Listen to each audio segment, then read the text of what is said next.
kuka tana washe kwalwa sosai, tana sa basira. Miyan kuka wallahi in kana ɗabe da basira dinga ma kama da miyan kuka.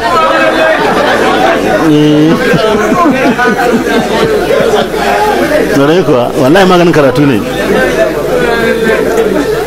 Ko kana da shekaru kana da yawan mantuwa, to kuma yawan shan miyan kuka wallahi duk abin da zaka manta da su za su dawo. An ce mutum ko hauka yayi ya warke, ana so ya tuna da abin da ya manta, miyan kuka ake ba shi.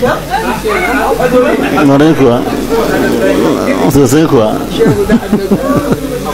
Amma matasan kwanan yaran nan ana sa an yi kuka kai ta yin taliya da indomi sun ma sun fara karban ata.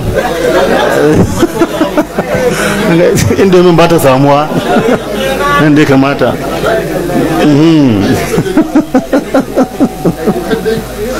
Karamukallahu.